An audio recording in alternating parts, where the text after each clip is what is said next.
It's Friday, August 15th, 2025. Good evening and welcome to the Daily Happenings inside our federal machine. This is Spathon and it's time to plunge into the swamp to see what happened today.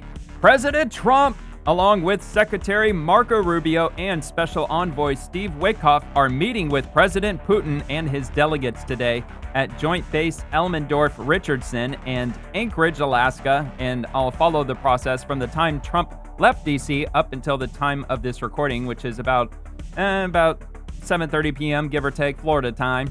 And a blue state, Colorado, jumps on the MAHA bandwagon, moving to ban all junk food being purchased with food stamps.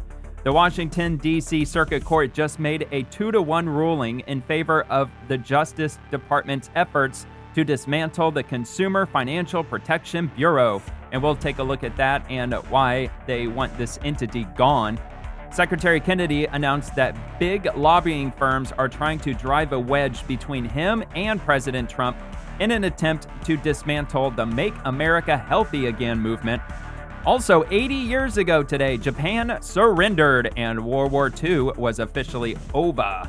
And the governor of Puerto Rico gave thanks and praise to both President Trump and Secretary Kristi Noem for providing FEMA aid ahead of Hurricane Erin. U.S. Immigrations and Customs Enforcement announced that more than 3,500 Tren de Agua gang members have been arrested this year. And there's lots more to dig through, so we're just going to go ahead and dive right in. And if you enjoyed the video, please like and subscribe and all that good stuff. And I just might read your comment on the next episode if you decide to drop one. And I think I'll probably do the next episode tomorrow. I don't really have anything going on tomorrow. I got to do some microphone work, try to get this freaking microphone situation figured out, which I think I did. But I'm going to have to just have to wait and see until after this is done. And I'm going to have to do some testing tomorrow to see if I can get all this figured out. I already bought 2 different dynamic microphones. I'm thinking about getting another soundboard to see if that might be the problem. But I actually think I did figure it out. But anyway, so we are going to jump right in. So President Trump and Vladimir Putin, they are in a press conference. At least last time I checked, which was like 10 minutes ago, they were still doing this press conference. So I'm going to start with this. Not sure how long it's going to go. It was like 40 minutes into it when I first checked it. So I am going to go back and watch some of it because I haven't seen any of it yet. So, and I'm not recording this live or anything right now. So I figured why not go back a little bit. Let's see. Okay, so it looks like they're starting right here. And let's get the sound up. Where's the sound? Mr. President, oh, they had it muted. Ladies and gentlemen, our negotiations have been held in a constructive atmosphere of mutual respect. All right. We have very thorough negotiations that were quite useful. I would like to thank once again my American counterpart for the proposal to travel out here to Alaska. It only makes sense that we've met here because our countries, though separated by the oceans, are close neighbors. We are with Alaska. When we've met, when I came out of the plane and I've said, "Good afternoon, dear neighbor. Very good to see you. In good health." Technically, we are neighbors. See you alive. I think that is very neighborly. All I right. think that's Let's get to the point. kind words that we can say to each other. You know what? That's right. The Strait of Bering, though there are 2 islands only between us. I don't have to endure the live recording of this. Of their memory, I think that's very worthy and noble. We'll always remember other historical examples when our countries defeated common enemies together in the spirit of battle camaraderie and allyship. Oh, he's probably making a mention of Japan surrender, maybe. I'm sure that this heritage will help us. We fought together back then. Foster mutually beneficial and equal ties at this new stage, even during the hardest conditions. It is known that there have been no summits between Russia and the U.S. for 4 years, and that's a long time. This time was that's kind of respectful of Trump that he let Vladimir Putin go first. I bet that was probably Trump's idea. Since the Cold War, I think that's not benefiting our countries and the world as a whole. Nah, it is it ain't. apparent that sooner or later we had to amend the situation to move on from the confrontation to dialogue. And We in this do. case, a Amen. personal meeting between We're better the off heads of getting state along has been than long fighting. overdue. Naturally, under the condition of serious and painstaking work, and this work has been done in general. Me and President Trump have very good direct contact. All right. We've spoken multiple times. We spoke frankly on the phone. And Special Envoy of Trump's the got his President, earpiece Mr. in. Witkoff traveled out to Russia several times. Our advisors and heads of foreign ministries kept in touch all the time. And you know fully well that one of the central issues was the situation around Ukraine. We see the strive Obviously. of the administration and President Trump personally to help facilitate the resolution of the Ukrainian conflict, and his strive to get to the crux of the matter, to understand this Yeah, he's history trying. is precious. As I've said, the situation in Ukraine has to do with fundamental threats to our security. Moreover, we've always considered the Ukrainian nation, and I've said it multiple times, a brotherly nation, however strange it may sound in these conditions. We have the same roots. Well, and NATO everything keeps that's trying to happened figure out is ways a to fuck it tragedy up, for too, us, by trying to a get terrible Ukraine wound. admitted into NATO, which is Therefore, the insane. country is sincerely interested Just in my opinion. putting an end to it. At the same time, we're convinced that in order to make the settlement lasting and long-term, we need to eliminate all the primary roots, the primary causes of that conflict. And we've said it multiple times, to consider all legitimate concerns of Russia and to reinstate a just balance of security in Europe and in the world on the whole. And I agree with President Trump, as he has said today, that naturally the security of Ukraine should be ensured as well. Everybody's Naturally, better off getting along, we're man. prepared to work on that. These freaking I would cultists like that to are hope running that the Europe these agreement that days. we've reached together They're gonna will drag help us into World War bring III. closer to that goal and will pave the path towards peace in Ukraine. We expect that Kiev and European capitals will perceive that constructively and that they won't throw a wrench in the works. They will not make I any somehow attempts doubt that. to use some backroom dealings to conduct provocations to And Zelensky, what's to stop him torpedo from the lobbing nascent fucking progress. missiles into Russia if they come to some ceasefire agreement? Incidentally, when the new administration came to power, bilateral trade started to grow. It's still very symbolic. Still, we have a growth of 20%. As I've said, we have a lot of dimensions for joint work.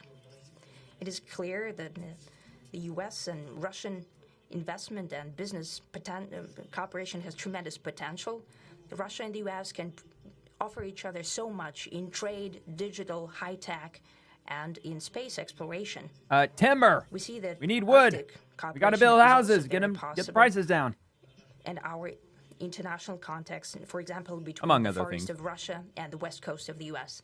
Overall, it's very important for our countries to turn the page, to go back to cooperation. It is symbolic that not far away from here, at the border between Russia and the U.S., there is a so-called international date line. Yes, there is. I think you can step over, literally, from yesterday into tomorrow. And I hope that's Oh, come on, dude, with the metaphors. in political sphere.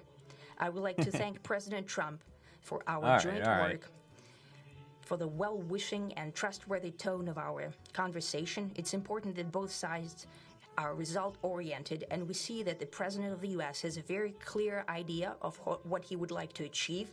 He sincerely cares about prosperity of his nation. Still, he understands that Well, I assume you do Russia too. has its own national interests. I expect that today's agreements will be the starting point, not only for the solution of the Ukrainian issue, but also will help us bring back. Look, what I think is going to be interesting about this was that Trump, just this week, he added 50% tariffs onto India because they're buying Russian oil. And with some of the oil, they're turning around and selling it at a profit. So Trump is punishing them from buying Russian oil. So I'm wondering how that may have factored into the negotiations. If he backs off of India and drops their tariff, or either that or he no longer has an issue with them dealing with the oil trade with Russia, I think that's going to be a pretty big step. Business-like and pragmatic relations between Russia and the U.S. Because that is a lot of money for Russia. One more thing.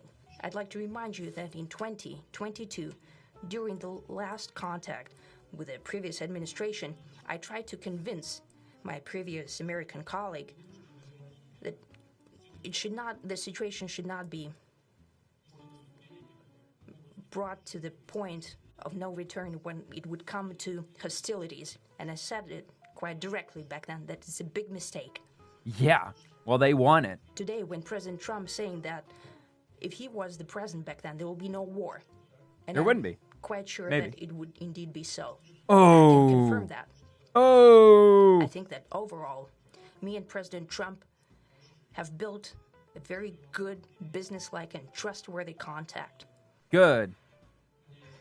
And I have Better off every getting reason along. to believe that moving down this path, we can come, and the sooner the better, to the end of the conflict in Ukraine. Thank you. Thank you.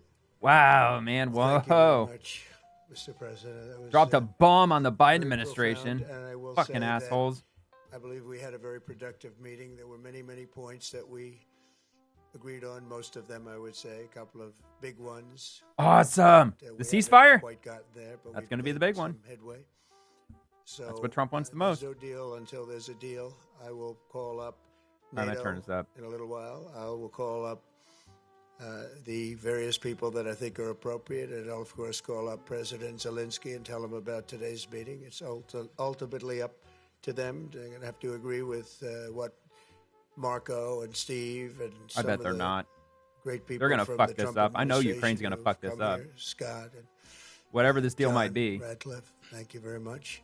But it We might have, not be fair to Ukraine, some though. of You our know, really you got to see it from great their leaders. They've perspective. been They doing a were phenomenal invaded. job. So, we also have I mean, some you got to give them a little bit on that. business representatives here, and I think everybody wants to deal with us. We've become the hottest country anywhere in the world in a very short period of time, and we look forward to that. We look forward to dealing. We're going to try and get this over with. We really made some great progress today. I've always had a fantastic relationship with President Putin, with Vladimir.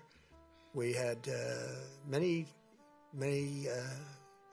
tough meetings, good meetings. We were interfered with by the Russia hoax that made it a little bit tougher to deal with, but Yeah, he understood it. bullshit.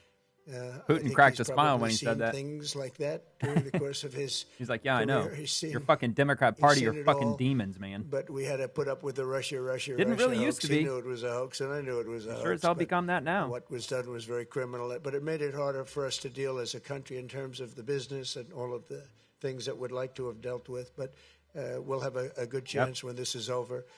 So They did, man. just They to put it desperately very want us at war quickly, against I'm gonna Russia. Start making a few phone calls and tell them what happened. They want But annihilation, we man. had an They extremely want 100 million productive population. That's meeting, what they and want. Many points were agreed to. All the roads lead to And that. there are just a very few that are left. Some are not that significant. One is probably the most significant. But we have a very good chance of getting there. We didn't get there, but Probably we have the a very good ceasefire. chance of getting there. I would like to thank President Putin and his entire team, who I know in many cases, other than that, whose faces I get to see all the time in the newspapers. You're almost as famous as the boss, but boss. especially this one right over here. But we had some good meetings over the years, right? Good productive meetings over the years, and we hope to have that in the future. But let's do the most productive one right now. We're going to stop really 5, 6, 7,000, thousands of people a week from being killed, and President Putin wants to see that as much as I do. So, again, Mr. President, I'd like to thank you very much, and we'll speak to you very soon and probably see you again very soon. Oh, that's it? Thank you very much, All right, Vladimir. all right. Next time in Moscow. Oh, that's an interesting Oh, I'll get a little maybe. heat on that one, but Maybe. I could see it possibly happening. Thank you very much, Vladimir. Thank you. And thank you all. That would be Thank very you. interesting. Thank you. Thank you so much. I mean, hell, he's talking to the president who walked into North Korea by himself for crying out loud. All right. Well, I guess are they going to take questions or no? No, they're not. They're not? It says joint press conference, though. All right. All right. Wow, that was a lot shorter than I expected it to be. Okay. Well, that was the end of that. I guess we'll just have to see what happens. I'm sure that probably wasn't the appropriate time to divulge the nitty-gritty details as to if there is going to be a ceasefire. Doesn't sound like there's going to be, because I know that was the main one that Trump was hoping for.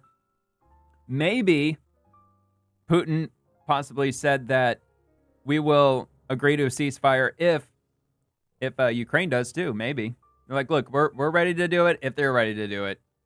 I don't know, man. That's going to be very tricky. He's probably going to have a more difficult conversation with Ukraine because I don't know, man. Zelensky, he's always come off as a loose cannon, in my opinion. Anyway, so this is, well, actually, you know what? I'm going to scroll down and start from the beginning. Honestly, when I put all this together, of course, this press conference hadn't been announced yet. They were in negotiations for almost 3 hours at the time that I last checked. And it was on, let me just check the profile here. So Dan Scavino, he was updating very regularly. So happening now, let's see, one hour ago, this was at 5:55 p.m. Right now, it is 7:33 p.m. my time currently when I'm recording this, but it was at the 2.5 hour mark. So it looked like they probably just went just a little bit over 2.5. Maybe they hit 3 hours. I guess that's possible. So anyway, so I haven't seen these video clips yet. I figured I'd just watch it as I go. So this was from earlier this morning, of course, at 8 o'clock a.m. That was when President Trump departed at Joint Base Andrews in Maryland. And we'll give this a quick play, just adjusting my sound. I messed around with microphone settings, so hopefully I'm not going to be playing these videos too damn loud. And there is the president making his way up. Oh, my God. The steps there for Air Force One, making a wave. Why the fuck was it so loud, the man? Crowd and entering Air Force One. He has a long flight ahead of him. Good Lord, man. These fucking sound settings, dude. All right. Fuck, man, that's going to take some getting used to. All right, proceed with caution. You might want to unplug or pluck your earbuds out of your ears for about an inch. All right, so I'm going to... Actually, you don't have to do that for this one. I'm actually turning it way down, and then I'm just going to ratchet it up a little bit. So this one's about 6 minutes. So President Trump speaks to reporters on Air Force One en route to Alaska. This is from Rapid Response 47. The time is about 12:35 p.m. today. Let's take a look at this. All right, now I can crank it up a little. Success of this summit today. There we go. I can't tell you that. I don't know. It's there's nothing set in stone. I want certain things. I want to see a ceasefire. This is not to do with Europe. Europe's not telling me what to do, but they're going to be involved. Well, good. In the They sure shit process, better not. obviously, as well as Zelensky. But I want to see a ceasefire rapidly. I don't know if it's going to be today, but I'm not going to be happy if it's not today. Everyone said it can't be today, but I'm just saying I want the killing to stop. I'm in this to stop the killing. You know, we're not putting up any money. We're making money.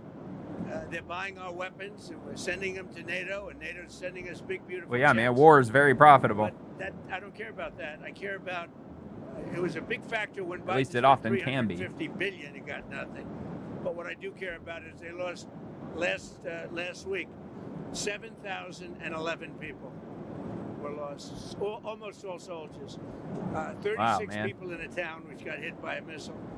But over 7,000 soldiers. It's crazy. That's a lot. A little bit, Mr. President, because I know you've had a lot of phone calls with President Putin. What's the difference in a face-to-face, in-person meeting? Look, he's a smart guy. Been doing it for a long time, but so have I. Been doing it for a long time. And here we are with President. That was much more difficult than what I'm doing today, believe me. So we get along. There's a good respect level on both sides. And I think, something's going to come of it. I noticed he's bringing a lot of business people from Russia. And that's good. I like that because they want to do business, but they're not doing business until we get the war settled. Yeah, fair point. We have the hottest country on earth. We have the hottest economy on earth. We have the hottest country. We just set a new stock market record again. We have hundreds of billions of dollars flowing in from Yeah, it's kind of concerning for the everyday middle-class citizen, though.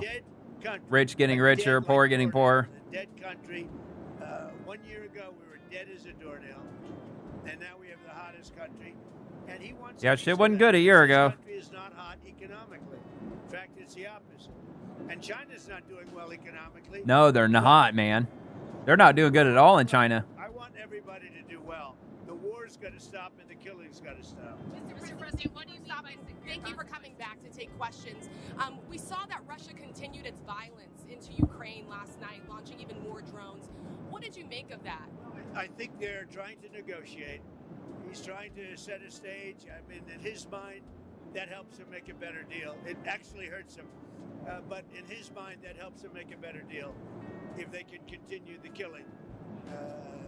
Maybe it's a part of the world. Maybe it's just his fabric, his genes, his genetics. But he thinks that makes him, gives him strength in negotiating. I think it hurts him. But Yeah, it's a very different country from our country. It's on the table for discussions today, Mr. President. Are the territorial swaps on the table? Will you be discussing that? They'll be discussed, but I've got to let Ukraine make that decision. And I think they'll make a proper decision. But I'm not here to negotiate. Sounds like either way, Ukraine's losing land. Sounds like. You have two sides. Look, Vladimir Putin wanted to take all of Ukraine.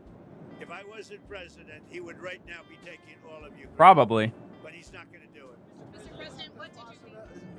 Just one thing. What about the possibility of the United States providing security guarantees to Ukraine? Maybe. Along with Europe and other countries. Not in the form of NATO, because that's not going to, there are certain things that aren't going to happen. But, yeah, along with Europe, there's a possibility of that. Mr. President, the number of business people that President Putin is bringing along, is that something that you want to discuss with President Putin at this meeting? Yeah, if we make progress, I would discuss it, because that's one of the things that they would like. They'd like to get a piece of what I built in terms of the economy. Just absolutely. So we're a dead country. God, man, I hope that happens, man. He wouldn't be interested. He wouldn't have been interested a year ago with the Biden economy. But he is interested in the Trump economy. Look, I don't know if it's feasible or not, but one thing I keep hearing over and over with regard to building new houses is the wood, the timber, how expensive it's become, which doesn't really make a whole lot of sense to me because they jacked up the cost for wood, like 400% during the supply chain shortage back in 2020, 21. And it hasn't come back down anywhere near to where it was in 2019, at least not from what I've witnessed. And we haven't had a huge slide in the amount of timber supply overall, at least not to my knowledge. And if we have, then why? I don't really understand why, if that's the case. But either way, I think if we were to open up possibly timber from Siberia, I don't know. I'm just thinking off the top of my head. I don't even know if that's the right kind of wood that grows up there that would be feasible for building homes in America. I'm not sure. Obviously, there's a lot of other resources that Russia has. And of course, they want resources we have, at least with what Vladimir Putin said. They want tech. They want tech resources. So, and we do have plenty of that, especially with the hundreds of billions of dollars that's being invested into the U.S. Apple's coming back home, for crying out loud. We're doing. Wait till you see when those factories start opening up. We have hundreds of factories all over the country, and that includes auto factories, AI factories, and every other. They're all coming in. Energy, another one. Beat the tariffs. Because if they open here, they don't have to pay tariffs. They don't. If they don't open here, they have to pay, in some cases, 200%, 300%. I haven't even set some of the tariffs yet. Yeah, and they might as well just pay the employees. Just pay the American salaries. It's a win-win. It may not be a big win for your company, but you're going to have to pay the tariffs anyway.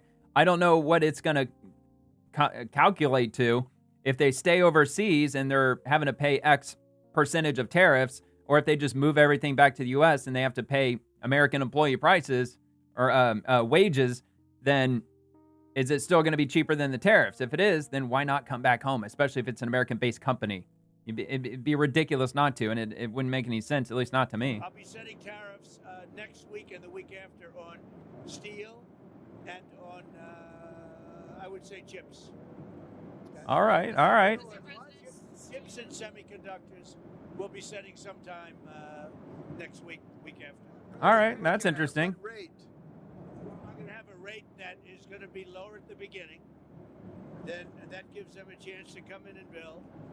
And very high after a certain period of time. And if they don't build here, they have to pay a very high tariff, which doesn't work, so they'll come and build.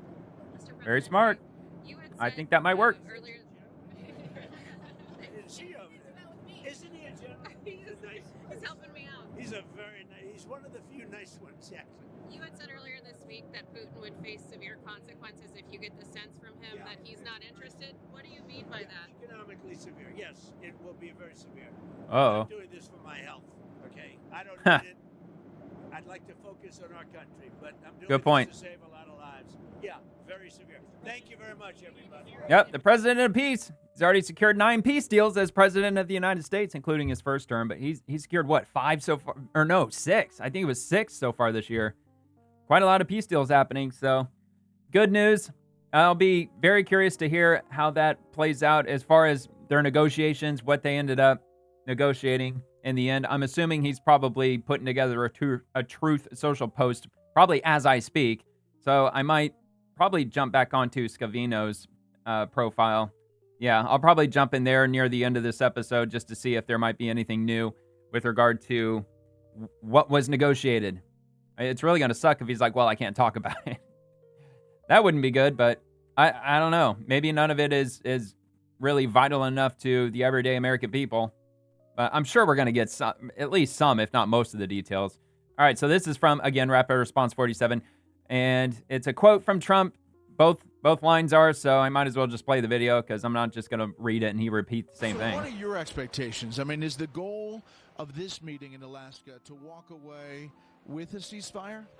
So when you talk about deals, it's all I do. My whole life I do deals. You never know. You don't like to have too many expectations. You want it because you have to weave and bob and you don't know what's going to happen. But we're going to go and find out. I'd like to see a ceasefire. I wouldn't be thrilled if I didn't get it, but everyone says you're not going to get the ceasefire. It'll take place on the second meeting. The second meeting is going to be but I'm not going to be happy with that. So we'll see what happens. I'm going to be, I won't be happy if I walk away without some form of a ceasefire. Now, I say this, and I've said it from the beginning, this is really setting the table today. We're going to have another meeting if things work out, which will be very soon. Or we're not going to have any more meetings at all, maybe ever. Oh, man. Oh, no, man. Is it really that crucial? Oh, no.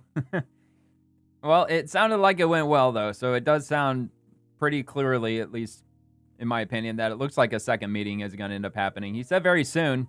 I don't know what that means. The last time that that Putin met with, I don't know about Biden. I don't know. I doubt that they met, but I think the last time that he met with Americans was, well, no, not. I can't even word it that way. I'm trying to remember. It was like 2020 or 2019 or something like that. It was a while ago since last time. So very soon. I mean, that could be months and months away for all we know, but hopefully not. Hopefully it's only weeks away.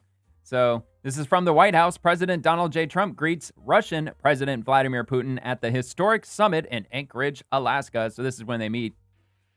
Trump's right there waiting for Putin, shaking hands. He does the arm tat.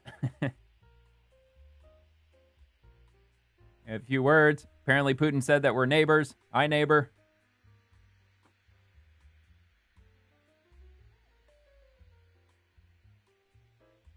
Walking, talking, probably happy to meet your acquaintance once again.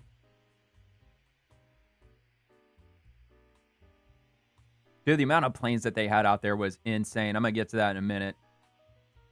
I'm not an expert on planes. I'm not even really all that good at naming fighter jets, but I'm pretty sure that all the fighter jets they had out here on the runway were F-22 Raptors. Of course, there's Air Force One. I believe these are Raptors. I'm pretty sure they are. F-22s. Oh, they're flying overhead. Hell yeah. That was probably the B-2. They flew the B-2 over. It looked like Putin didn't even look. If that's what the flyover was. They did do a flyover with the B-2, and it looked like 4 Raptors. Man, look at that view, man. That's gorgeous. Too damn cold for me, man. Nope, I like heat. I like a lot of heat. Alaska ain't got much heat. Alaska 2025. Set up the stage. They really made kind of a big thing out of this. Got the military. All right, yeah, there's some of those planes. And let's move on. So this is the flyover here. There's just images of it. I believe I do have a video clip of this as well. But yeah, here's some still images of the B-2 and what I believe to be F-22s. Pretty sure those are F-22s. Looks like them. I mean, all right, so happening now, 4 hours ago, though. And this is just probably another angle of them walking. Oh, here we go. Here we go. It was the flyover. Ah, it's so badass. Man, those are fucking awesome, man. I love those planes. I only got to see a B-2 once in my whole life in the air, which is, I'm sure it's pretty rare to see one of those in the sky with your own eyes, unless you're seconds from death. But yeah, I went to the Indy 500 in 2011, and they flew the B-2 overhead because it was the 100th running of the Indy 500. I was very lucky to be there. I was actually in Indianapolis. Like, I moved back up there for a short period of time back then, so I was fortunate enough to catch it. But yeah, they flew the B-2 over. It was amazing. So, dude, check out all these. Check out all these. Again, I think they're F-22s. I think they are. But yeah, what's crazy about these F-22s, man, is that they're so absurdly advanced that they're starting to wind down production of them because they have no match from any other country on Earth. There is no plane out there that is a fair match for the F-22.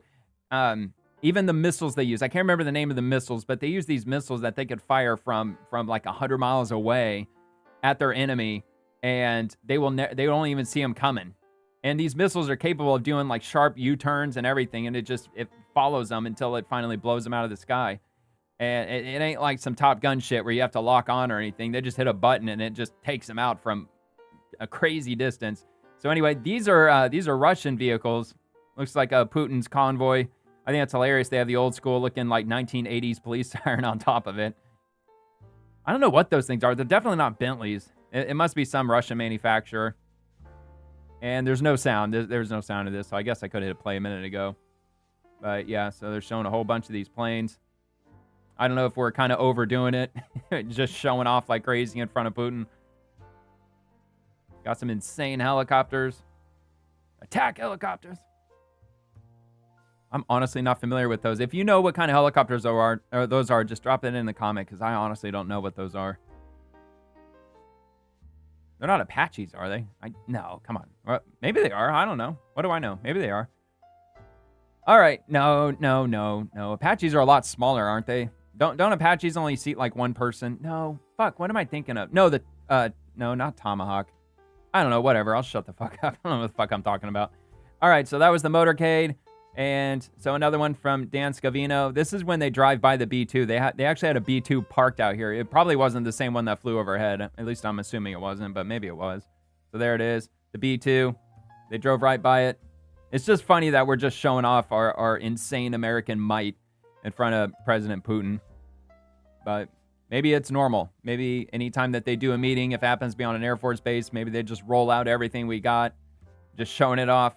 Of course, the whole world's watching too, so that it's not just probably for President Putin. It's probably also because the entire planet is watching this, or at least anybody who's anybody, politically, diplomatically. So I guess that's just a reminder that we have these ridiculously insane fighter jets that nobody in the world's allowed to have except for us. As a matter of fact, Congress, one of the few things that Congress has agreed on in recent decades is that they agreed that no other country on Earth is to receive F-22s, not for any price at all. That is strictly the United States' property. All right, so from Dan Scavino again, President Trump and President Putin and the Beast headed to meet at Joint Base Elmendorf, Richardson, in Anchorage, Alaska. Again, without sound, just a quick 3-second clip of them. And then this is them meeting once they're inside, smiling for the camera. Putin's trying to put on his game face, trying to look all serious. Now, I'm going to try to direct your attention to... Oh, yeah, I forgot. This is fucking X. Damn it. All right, so how am I going to do this? Let me try to... I'm going to try to copy it and see. I don't think it's going to let me do this, but I'm going to attempt to do this. Just bear with me a second. Oh, hey, it did. All right, so I'm getting really basic. I'm pulling up paint. All right, so copy, paste, Putin, Trump. Now look at Vladimir Putin's hand. What the fuck's going on with his hand here? Isn't that weird? His hand's all jacked up looking. Well, you know what? Now that I'm looking at it, it actually looks like a shadow. Yeah, it's definitely a shadow. But the way that his hand was like perfectly in line with this part of the chair, with this leg that goes up to the back, it almost looked like it was like some screwed up AI rendering. Now, I deal with AI images all the time, and it just looked like that one of his digits was folded over the top of his hand. So look, when I zoom it out, you see how weird that looks? It just looks weird. But yeah, now that I've zoomed in and actually looked at it a little more carefully, it's just the shadow from from his sleeve. That's just casting right over the top of his hand. But so it wasn't just me who noticed that. There were other people who noticed that. They were like, what the fuck's going on with his hand? What the hell's going on with this shit? It's fucking weird. But yeah, now that I've looked at it up close, I mean, that's not a big deal. Yeah, here you go. Putin's right hand looks weird. But yeah, it's just a shadow. I don't know, though. Like, where's... Oh, okay, yeah, you can just kind of see his fingers, like, tucked underneath. It was almost like his hand was, like his fingers were chopped off or something. But yeah, there were a couple of other people that were mentioning that, like, how that looks just strange. So anyway, I had to make a mention of that. So anyway, that brings us up to current. And that's all I got as far as the meeting goes, so I can move on to other things, which I have plenty of other things. I'll start with this one here. And let me zoom in just one tick. Nope, not two, just one. Just one. Calm down. All right, so from the Department of Defense, strengthening bonds through jungle survival. The U.S. Marines teamed up with Panama's Aero Naval Forces to train in the dense jungles of Panama, exchanging survival skills, constructing shelters from natural materials, and deepening partnerships. Dude, I would love to take part in this. This would have been pretty awesome. I've always loved the outdoors, the woods. Oh my God, is this loud? Oh, please don't be too loud. All right, good. I hope we're okay. What we're doing out here is partnering with the Panamanians and having them teach us how to build man-made shelters in the jungle and how to also build natural-made shelters with the environment around us, using only what we have on us and not our gear. We've came a long way from walking down in these woods with only our machetes and ourselves, and that's all we've got. Now we have houses, food, water, everything to make us survive. El hecho de que el Cuerpo de Marines haga el curso en conjunto con las unidades del Servicio Nacional Aeronaval, veo que es beneficioso para ambos, ya que comparten. Is this something they do every year? I wonder if they do this every year. This is just something that they just jointly work on. Y eso une más un lazo de amistad entre ambas partes. Hemos aprendido a cómo hacer una fogata sin ningún material artificial. I even got the ladies out there. Hemos aprendido también a lo que es la pesca, la caza de diferentes formas, ¿verdad? Strong and independent. Pues nada, mantenernos a salvo. Oh, come on, man, ladies, they can survive too. Naturales que nos brinda la naturaleza. And we're learning how to just do it like with Beyonce. whatever we have on us. So, just a canteen of water, and then and with all that, you have to pretty much learn how to survive out here. Right, when you Beyonce. I don't even know who the hell it was. La Servicio Nacional Aeronaval y la Americano se compartieron mucho conocimiento, muy útiles, en el sentido de que ellos conocen el área de supervivencia de una forma y quizás nosotros de otra, y compartiendo los conocimientos y haciendo el ejercicio excelente. Since we came out here, it's been pretty much a home run. The Panamanians and the Marines, we've intermingled together perfectly. We pretty much went straight into what we know, and they went straight into what they know, and we've taught each other with that.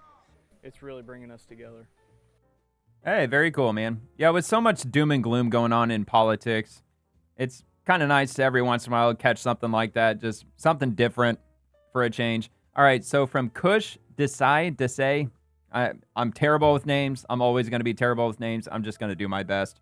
And if it's too hard to pronounce, I might just try to go with the first name only. But anyway, so AMAC, even Democrats are embracing President Trump's Make America Healthy Again agenda as Deep Blue Colorado moves to ban using food stamps on junk food. Thank God. Quote, for the first time in decades, there is real momentum toward creating healthier outcomes for the American people. Awesome, awesome news. I'm assuming that might be probably among the first Democrat states to actually put in this policy finally. It's ridiculous, man. Like back in the day, like back in like the 90s, probably even in the 2000s, you couldn't buy fucking junk food with food stamps. You couldn't buy soda, you couldn't buy candy, you couldn't buy anything like that. Anything with added sugars in it. I don't think you could have bought any of that stuff with food stamps, at least like not back in like the early 90s. Because, you know, my family, we were on food stamps for, I don't know, 6 months, maybe a year. And I still have a memory asking, because I grabbed a candy bar and I asked if we can get it, and they said no. Or my mom, she said no, we can't get that because you can't get candy with food stamps. I was like, oh man. I think we did get Kool-Aid though. I think they did let us get packets of Kool-Aid.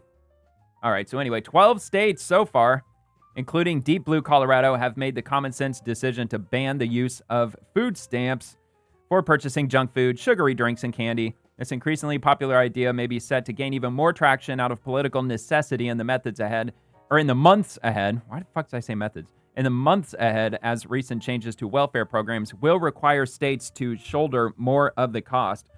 And this is a good thing all around. Our health is out of control. Our obesity rate is absolutely absurd.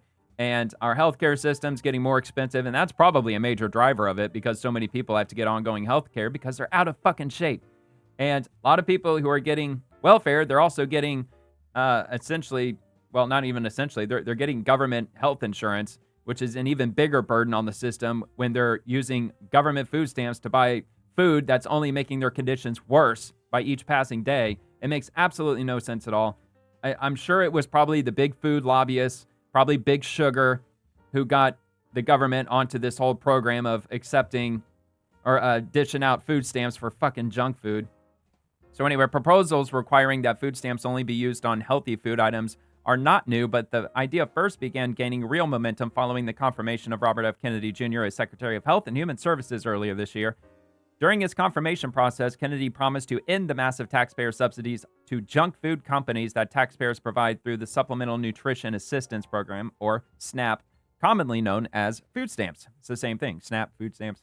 As AMAC Newsline has previously reported, junk food accounts for a shockingly high proportion of SNAP purchases. Yes, because poor people, for whatever reason, they like to eat junk food. Well, mainly because junk food is easy. It's easy. You just open the bag and you start eating it, which it's kind of ironic because if you're on welfare and you're not working, why not get a damn, well, okay, fine. If you don't have any money, I guess you can't buy a cookbook, but fuck, dude, you got the internet. You've got your Obama phone. You got Google. Look up some damn recipes, man. You can buy all these ingredients, all these food ingredients that aren't even taxed, even if you didn't have food or food stamps. You could have just used that to start cooking from scratch, man. Do something constructive. All right, but anyway, so let's see. Nearly 10% of SNAP funds are spent on sweetened beverages. I figured that would have been higher than that, but including soda, amounting to more than $10 billion annually. Dude, $10 billion in food stamps on sugary drinks and soda. Prepared desserts and salty snacks like potato chips are also among the top 10 food items purchased with food stamps. To be fair, potato chips, it's probably one of the top 10 food items purchased by everybody, I would assume. I don't know, man. I don't buy potato chips. I haven't bought them in years. Anyway, unsurprisingly, the 42 million Americans on food stamps have on average worse health outcomes than Americans not on food stamps, of course, which is so ironic because so many of them aren't even working, dude. Like, look, learn to cook a meal from scratch. Trust me, it tastes amazing. I started cooking from scratch. I really started ramping it up back in 2020 when we were all locked down for, well, in Florida, we were only locked down for a couple of months, but I decided to pick up cooking from scratch. Plus, everything started getting extremely expensive about a year into that. And I've got like 50 recipes under my belt. I've got a handwritten cookbook with 50 recipes in it. So anyway, I highly recommend it. I know it takes time out of your day. It does, a couple hours a day. But at least your food will taste amazing. This puts an added strain elsewhere. Oh, wait, hold on. What did I skip? I skipped something. Oh, yeah, so 42 million Americans on food stamps. They have worse health outcomes than Americans not on food stamps. And according to NIH data, about 42% of adults on food stamps are obese. 42%. Compared to 32% of adults not eligible for food stamps. Another 2023 study found that SNAP recipients are significantly more likely to develop type 2 diabetes. Insane. Insane. This puts an added strain elsewhere on taxpayers since many SNAP users are also on government-funded health insurance plans like Medicaid. These plans then need to spend more money treating patients with chronic diseases linked to poor nutrition. You can't make this shit up, man. Only in America. All right. It's also common knowledge that our homeless, a lot, not all, but a lot of our homeless are overweight or obese. Whereas just about anywhere else in the country, if you're homeless, you're quite the opposite. You're skin and bones. All right, so let's see these plans. Okay, so I got that. U.S. taxpayers should not be paying to feed the poorest kids in the country that will give them diabetes. No shit. Kennedy said in early August. Federal law does not permit the U.S. Department of Agriculture, which administers SNAP, to unilaterally ban certain items from eligibility under the program. Ridiculous, dude. Once upon a time, you were not allowed to buy this shit. But to address this glaring health crisis, Kennedy and other Trump administration officials have urged states to take action, and many are listening. So, you know what? I just had a sudden thought. Maybe my mom was lying to me. Maybe back then you could buy potato chips and candy and ice cream and soda and all that, and maybe I was just lied to as a kid. I somehow doubt it, but maybe it's me who's wrong. Maybe that's always been the case, and it's just only gotten worse in the following years up till recently. But at least 12 states so far submitted waiver requests to the USDA to ban junk food purchases with SNAP benefits. In early August, USDA Secretary Brooke Rollins authorized 6 requests on top of 6 others that had already been approved, according to the Daily Wire. So the current states are, Arkansas, Colorado, Florida, Idaho, Indiana, Iowa, Louisiana, Nebraska, Oklahoma, Texas, and Utah. So, and the article goes on. I will link it in the description as I link all my articles that I pull up. I put them all in the description. So if you want to check it out, what did it start with?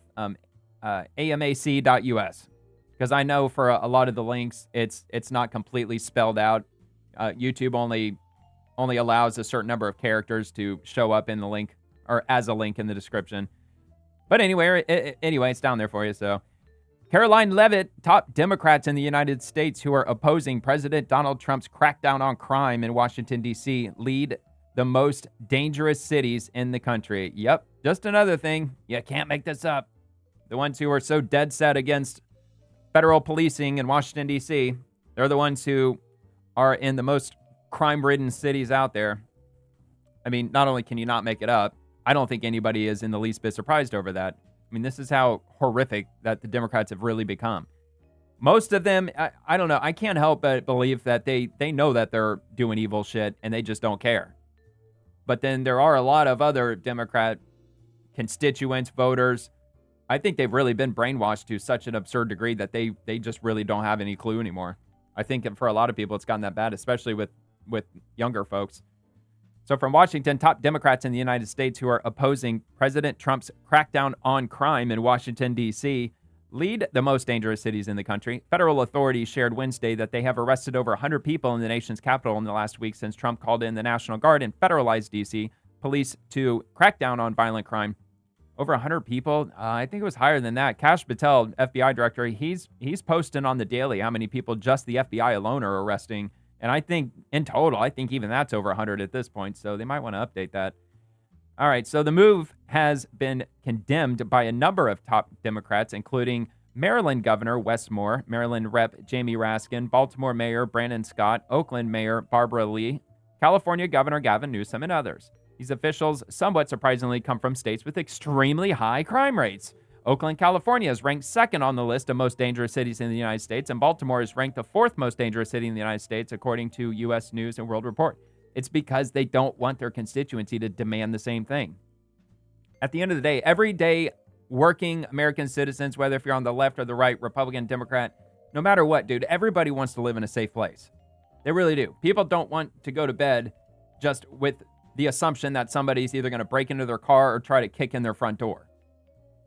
Everyday people don't want to live like that. They don't. I know Hollywood wants to envision us living like that in the future based on all of their sci-fi movies that they're putting out. Virtually all of them are dystopic, except maybe, I don't know, The Fifth Element, which it's kind of a dystopic film in and of itself, but at least it was, colorful.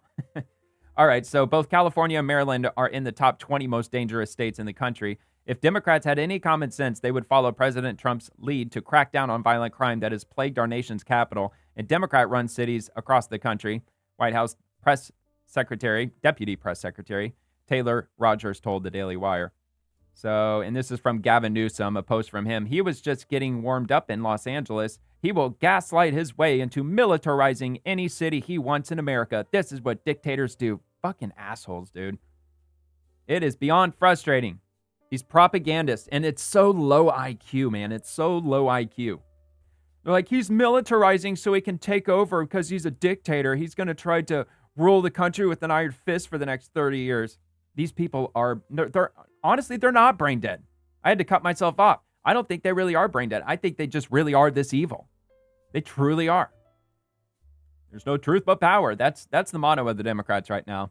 They're willing to do anything and lie lie, cheat, steal, and do anything they can, brainwash everybody that they possibly can, just in the name of seizing power. That's all they want. They just want power. Quote, instead of criticizing President Trump's popular tough-on-crime policies, they should focus on cleaning up their own cities, which are some of the most dangerous places in America, she added. Public safety isn't political. It's a top priority for every American, and the Democrats continue to brush under the rug. Yeah. Rogers' remarks echoed those of the president himself, who told the Daily Wire in the Oval Office on Thursday that Democrats would be much better off saying, we want to help President Trump with the crime because it is an epidemic. People are so happy to see our military going into D.C. and getting these thugs out, the president told the Daily Wire as he took questions from reporters at the White House. As you know, we arrested a lot of people yesterday. We're getting people that have arrest records that you wouldn't believe. It's another reason why the Democrats lost the election in a landslide, he said. They lie, as they do. So a little bit left of it to go in the description. That's from the Daily Wire. So we're going to check out the next one here from AG Pamela Bondi. Another victory for President Trump. In a 2-1 ruling, the D.C. Circuit sided with the Justice Department attorneys in our effort to dismantle the CFPB and rein in crippling Obama-era regulations. So that is the Consumer Financial Protection Bureau, if I'm not mistaken. So, and I believe she did a follow-up as a response. I think it's a very short one. Yeah, the CFPB is now free to right-size itself in accordance with the law to best serve the American people.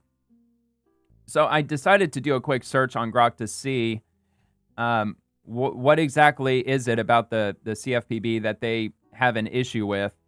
And apparently there's quite a few things that are problematic with this organization. So I'm going to go over a couple of these.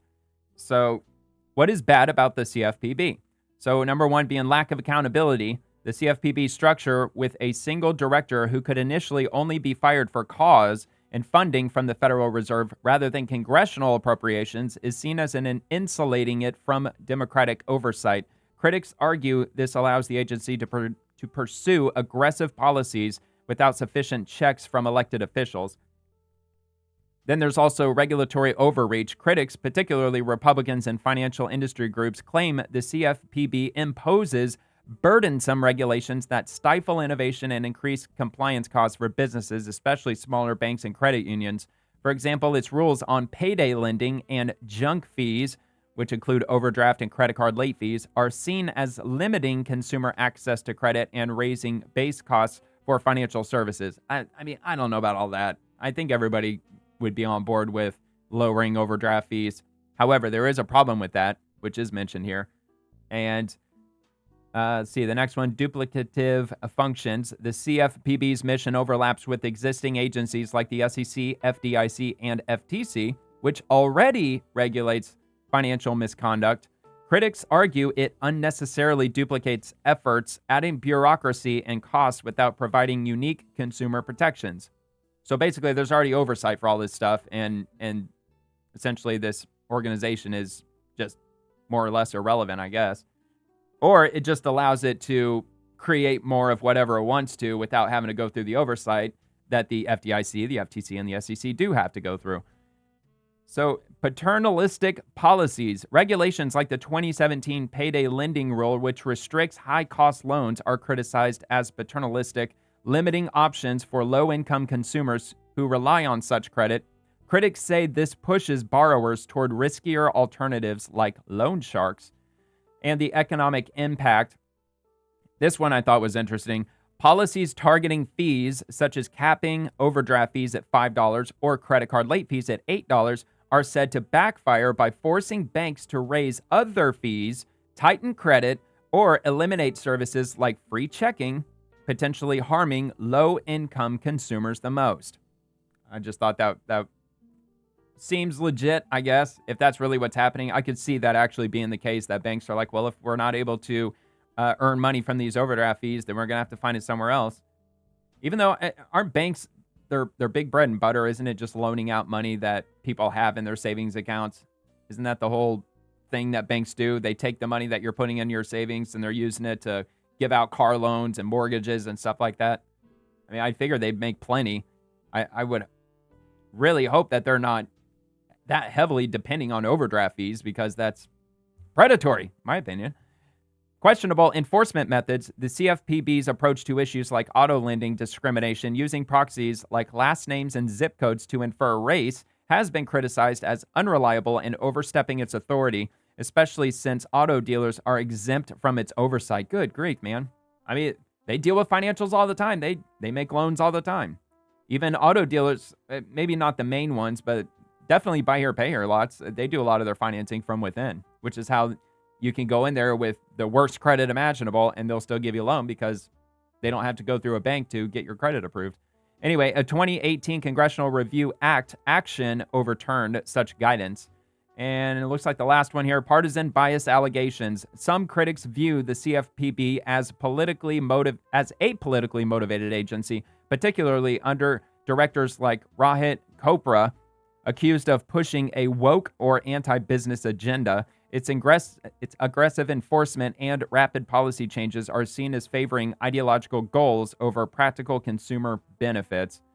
And there's a little bit more information here, but you can all just hop on Grok yourself and then ask it, and it'll give you the skinny on what it gave me. I'm assuming it'll give you the same info. So yeah, so that's the CFPB in a nutshell. Well, the things that people are criticizing it for, and it was first implemented in 2011, I think. 2011 under Obama. It was definitely under Obama who created the CFPB. Well, there you go right there. Crippling Obama-era regulations. All right, so the next one here from Secretary Lori Chavez de Raymer. She is the U.S. Secretary of Labor, in case you didn't know. Sometimes I have to check. Hey, Secretary Noem, need any more gators for alligator Alcatraz? So she visited Louisiana at an alligator farm. I'm assuming they're probably using the alligators for what, like shoes and purses and stuff. Alligator meat, perhaps. I mean, I live in Tampa Bay. We've got restaurants around here that serve gator. Actually, gator's pretty good. I like gator.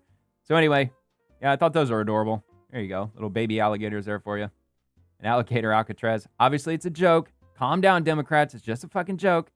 They don't need more alligators around alligator Alcatraz. It's out in the middle of the Everglades. There's over 2 million alligators out there already. So I think they're good. All right, so Caroline Leavitt, let's pause to marvel at Trump's incredible border victory. Check this out, dude. What? Make this. Oh, yeah, that's right. That's why, in case you wondered why I don't full screen my screen or my browser, that's the reason. Because when I full screen it, at least in this instance, it actually shows the post right here. But if I go back and if I just show the bookmarks, well, actually, in this case, it isn't doing it now. I don't know. Back when I was setting this up, there was like not really ads on the side, but there was just other junk. Maybe it's up near the top. Maybe that's no. I don't know, man. I just think look, it's in the same view regardless, even if I make it skinny or not. See, I mean, you're seeing the same amount of real estate on your screen that you would regardless. So, all right. So anyway, I'll go ahead and make it bigger. There you go. So starting in 2017, all the way up through July of 2025. The only reason the border is not secure. Wait, hold on. Oh, yeah, that's right. That was from Joe Biden in February of 2024. This is a quote from Biden. The only reason the border is not secure is Donald Trump.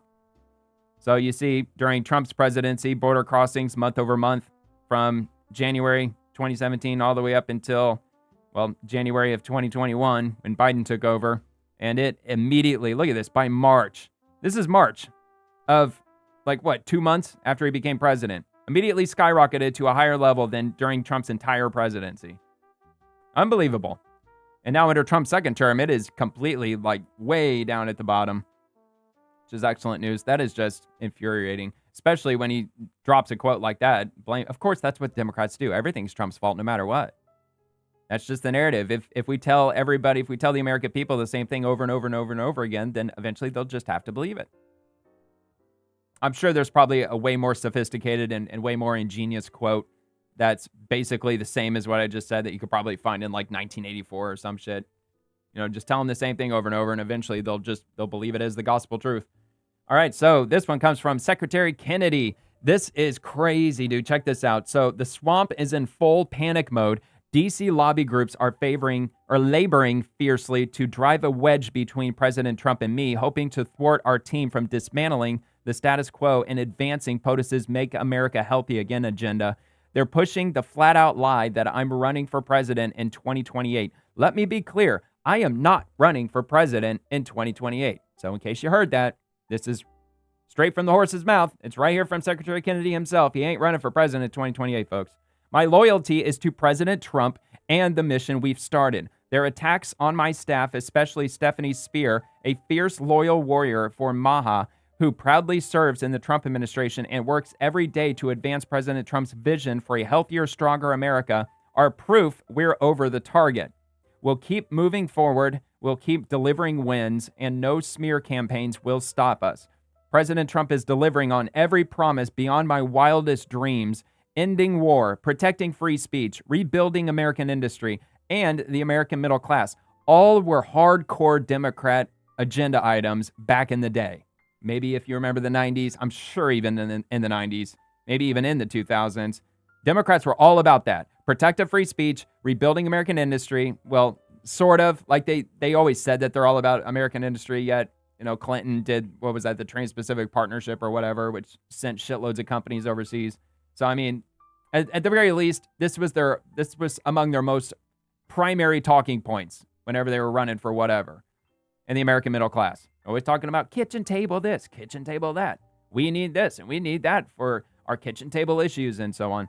So anyway, delivering transparency and gold standard science and breaking the grip of entrenched interests.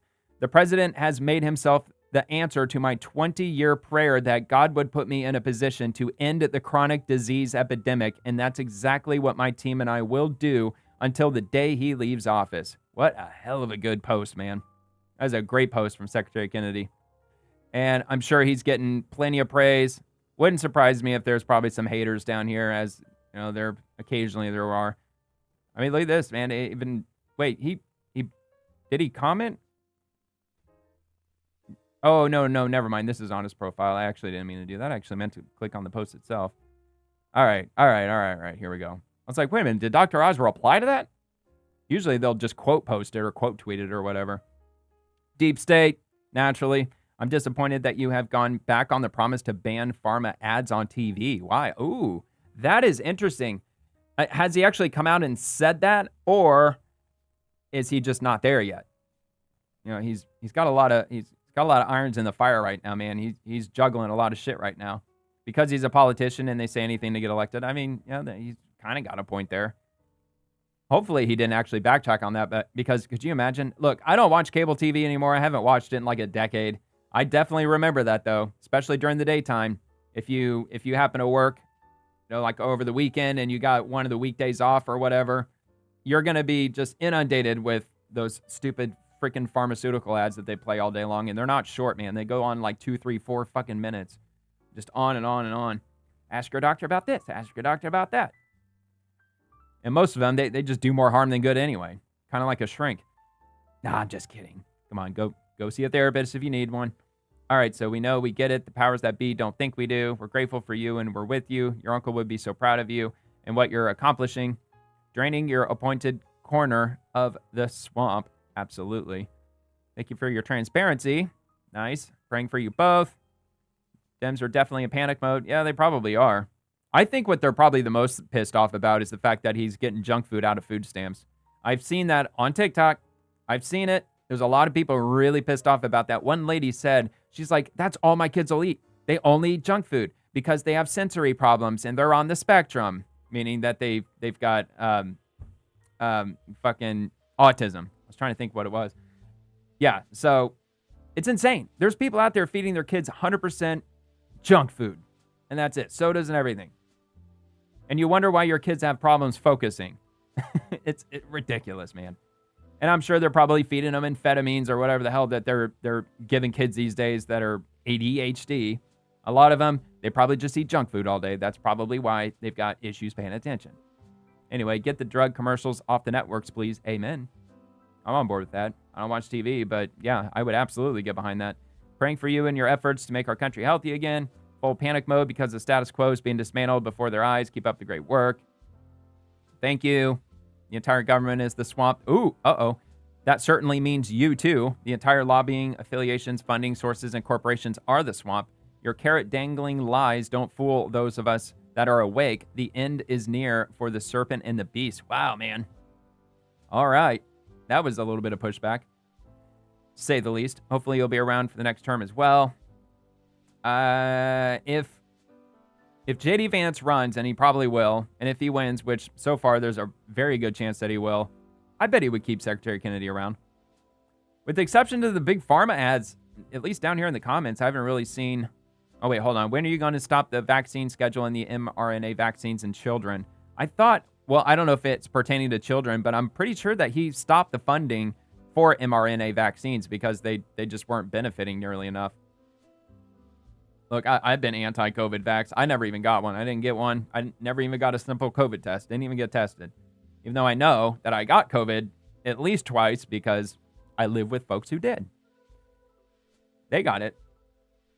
But anyway, it's disgusting how they're trying everything to divide us and cause chaos. Yeah. Shows you what the Democrats care about. Yeah, 100%. They only care about making their constituents happy, so they keep voting them in so they can keep seizing more and more power and driving us further into an absolute dystopic nightmare. I don't know. About as simple as I can put it, I guess. All right, so let's move on to the next one here. So, U.S. Ambassador to NATO, this week's U.S.-NATO huddle. This is cool, man. They actually show you where different fighter jets are made at different states where they manufacture our fighter jets. It's kind of cool. Check it out. Why do 19 NATO nations, including the U.S., rely on fighters like F-35, F-16, F-15, and F-18s? It's not just about stealth. It's about shared strength, led by the United States of America.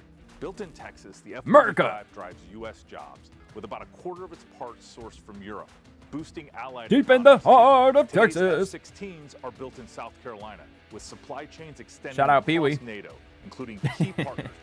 Turkey. When American, Canadian, and European pilots fly these jets, they share tactics, parts, and supply chains. President Trump's America First foreign policy is driving global defense production that powers Main Street in America while supporting working families across our alliance. This ensures that American jobs thrive, economies grow, and NATO's air power unites us and is undefeatable. Yeah, but, there's good things and there's bad things with regard to that. I think, namely, the whole Europe situation. I think we should get out of NATO, mainly because Europe, they're just getting more and more woke. They're getting more just insane with their policies and their politics. With like the whole farmers thing in the Netherlands, how they were trying to scale back on production, a few years ago. I think the farmers fought back enough and they finally got them to back off. But just all kinds of stuff going on over in Europe, and they're going insane, and they're importing millions and millions of Muslims and people from the Middle East, not just Muslims, not just Middle East, but they're opening the floodgates for immigration in general. And it's not that I have anything against Muslims in particular, I don't. It's just when you import millions of people from a completely different culture, they're not going to adequately assimilate into your country and adopt your morals, your values, your culture. And that's very important. National identity is very important. But when you flood millions of people in all at once, they're not going to assimilate. All they're going to do is just segregate themselves, and it's only going to get worse.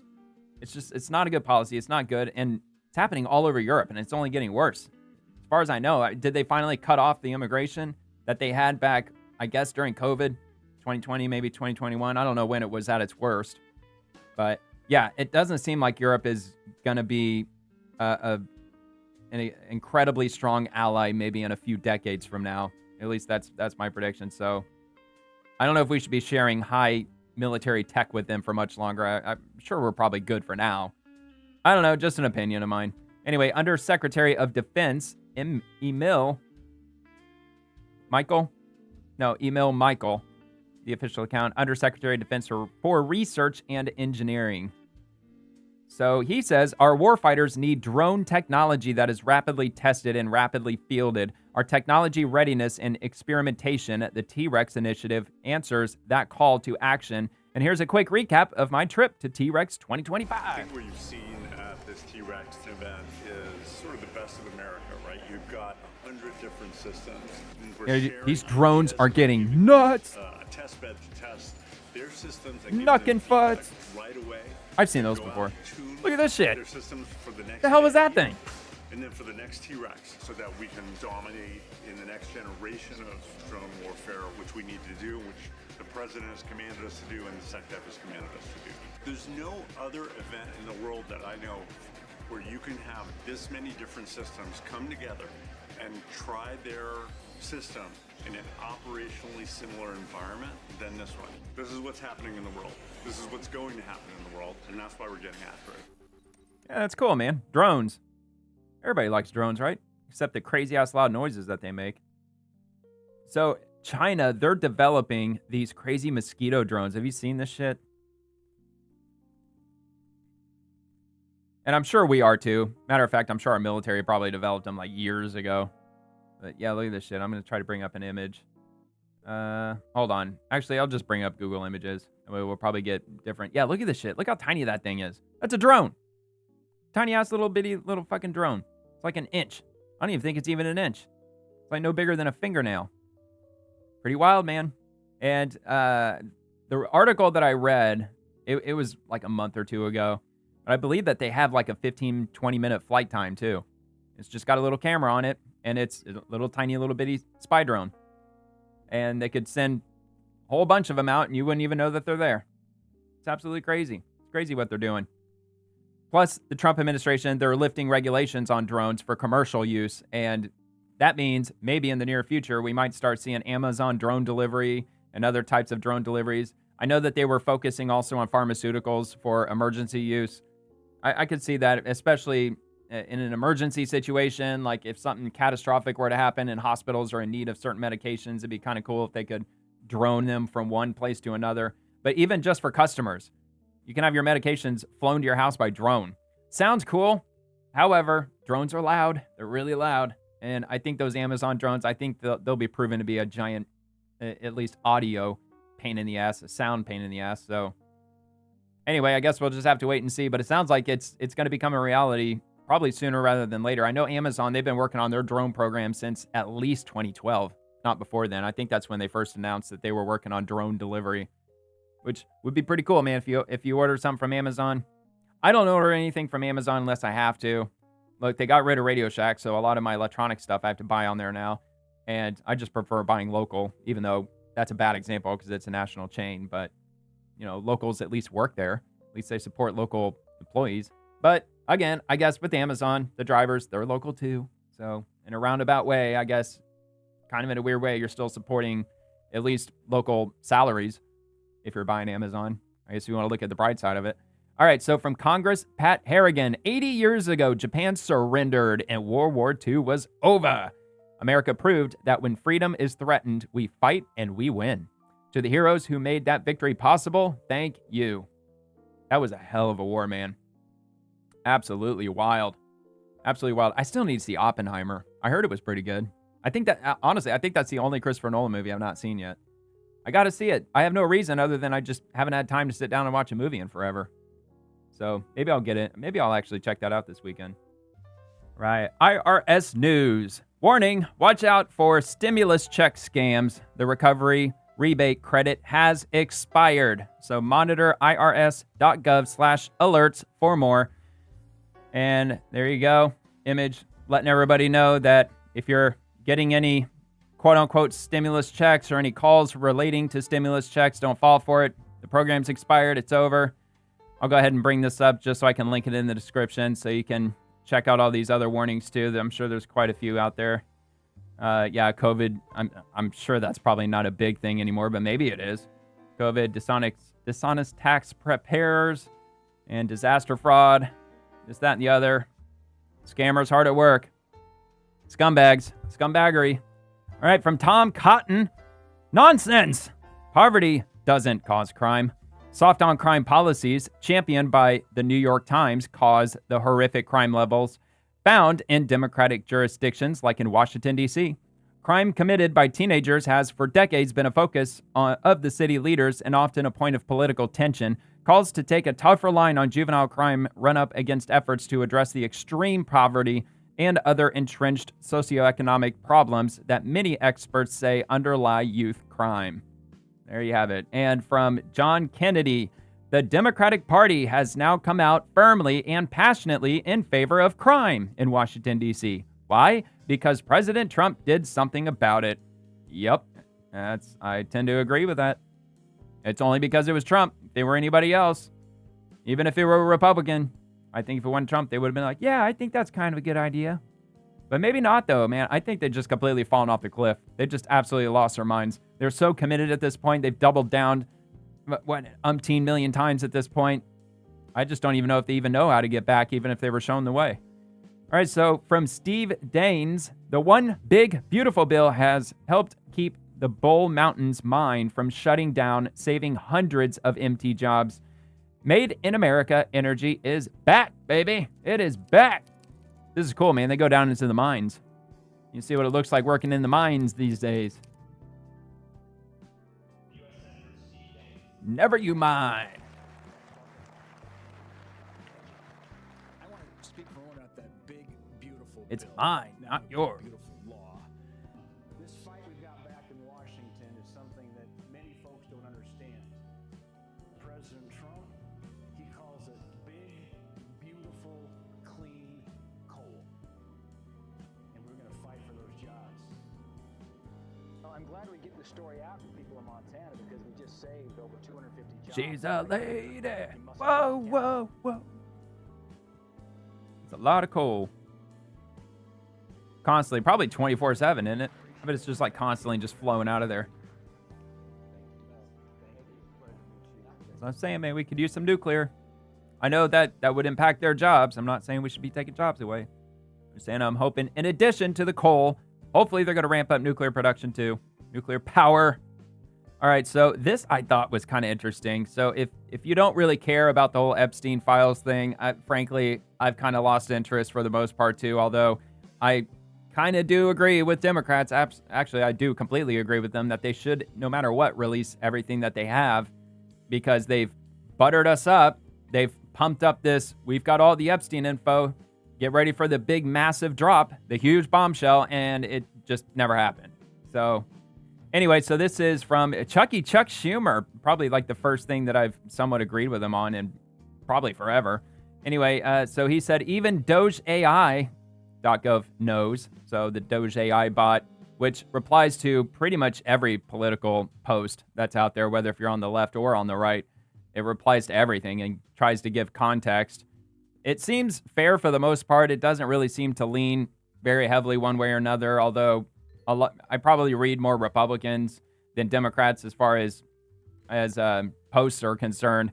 And so from my perspective, it kind of does seem like the Doge AI would lean a little bit to the right, more so than the left, but that's probably why. It's probably just because I read more posts from Republicans than Democrats. But anyway, so Schumer's deadline exposes a critical truth. Transparency delayed is transparency denied. The rule of five isn't partisan theater. It's a lawful demand for accountability. Bondi's DOJ promised full Epstein disclosure, yet Phase 1 binders recycled old intel, grand jury records stay sealed, and the July memo denied a client list despite Bondi's own truckloads claim. Absolutely. And yeah, the grand jury thing, we're not going to get that. I mean, we never get grand jury stuff. It's secret for a reason. Unless it's an extremely rare circumstance, we're not going to get anything from the grand jury. So I would just forget about that. But yeah, this whole like truckloads of information, come on.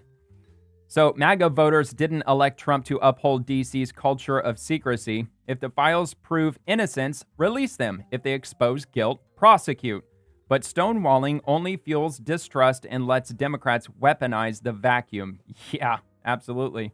The movement expects Trump to finish what he started. No half measures, no excuses. Deliver the files, honor the pledge, and let truth prevail. So do you agree with that or do you not agree with that? I tend to agree with that. I think no matter what, they should release anything that they have. Of course, except for the victims' names. We're not asking for victims' names. Really, what everybody really wants to get to the bottom of is the client list. I get it. Maybe there's no client list with regard to blackmail or bribery, but there is a client list because there is a flight log list. We know people who have flown to Epstein Island, so we already know that to be true. We just want to see what the client list looks like. At a minimum, among other things. I'm sure there's people who are further deep into the whole Epstein conspiracy, you could probably fill me in on a lot of other things that you were hoping that they would disclose that they didn't. Definitely feel free to leave a comment if you'd like. But anyway, so this is from Jennifer. I'm assuming it's pronounced Jennifer. It's kind of strange. She puts in 2 N's and 2 F's, but, that's not her fault. It's her parents' fault. So Jennifer Gonzalez, as governor of Puerto Rico, I thank the president and Secretary Noem for pre-positioning resources on the island, including over 200 additional FEMA and federal partner agencies personnel deployed since Wednesday to support our state and local first responders in the event of any impact from Hurricane Erin. While there are currently no watches or warnings for Puerto Rico, we continue closely monitoring the storm and are ready to respond. So they just have images of, the good news that has happened in Puerto Rico. I'm assuming she's pretty left-leaning. I'm pretty sure Puerto Rico, if it were admitted into the union as a state, it would have most likely full Democrat representation, I would assume, right? At least that's the way it used to be last time I checked. So I'm going to take a quick look and see what the storm is looking like. I should know what it is, but I haven't even checked the weather in a few days, and I really should be staying on top of this because we are in the middle of hurricane season after all, and I live in St. Pete, so it would kind of make sense that I keep track of this. All right, so tropical weather. I'm just curious to see if Puerto Rico's, if it's even in the cone or if it's anywhere even near it. Wait a minute. Yeah, Puerto Rico is here. Okay, yeah, so it's not going to get hit at all. Maybe not even on the back end. They might get a breezy day, but they'll get rough waves. They'll get that. They'll get rip currents and stuff like that. But they probably won't even get much rain from it. They might get a few squall lines from these outer bands, but it doesn't really look like that's going to affect them really at all. I mean, look, it's not even close to them, even on the spaghetti plot. Regardless, though, there's still a pretty fair chance that Puerto Rico could get something. And we still have September, which is one of the busiest, well, probably the busiest hurricane month, I would bet. And October is also pretty busy, especially for my side of the state of Florida. That's the month to be most concerned with. So that looks like that's all. Yeah, that's all that's out there right now. Category 1.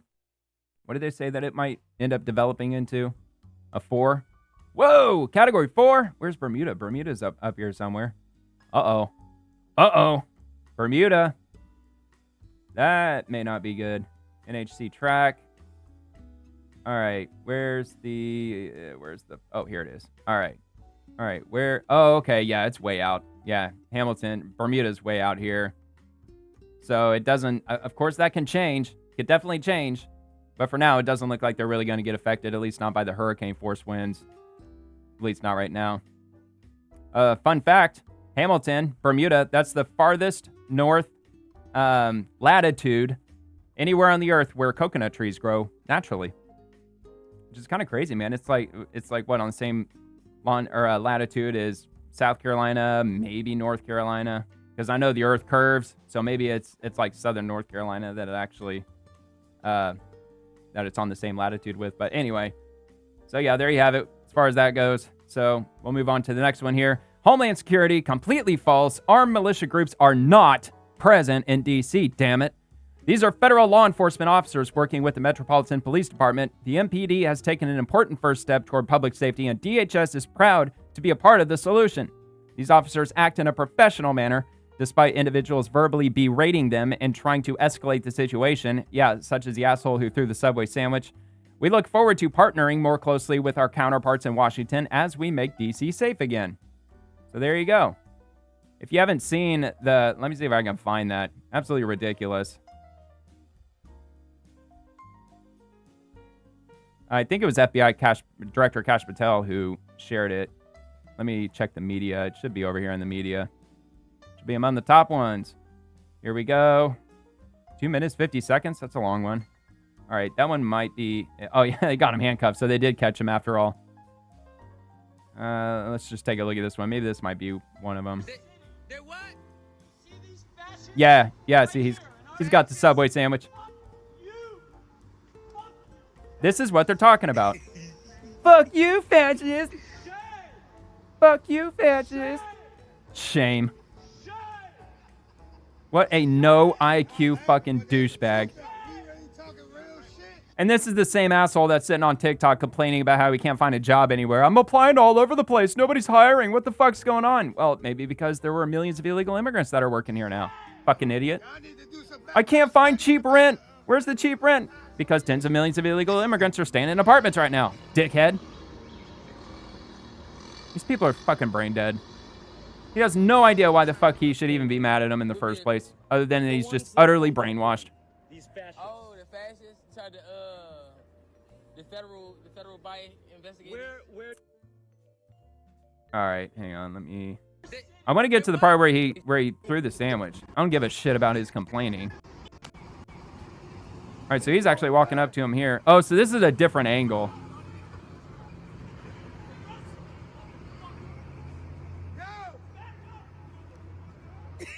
God, what a piece of shit, man. Brain dead.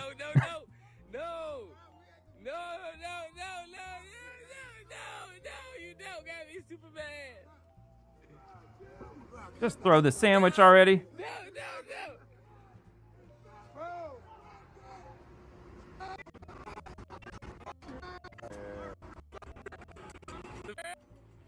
Boom! There he goes. What a fucking retard. Tackle him. Come on. I'm hoping he gets it on camera. Because I didn't see him tackle him. No. Fuck. Damn it. Yeah, what a dumb fuck, man. Fucking idiot.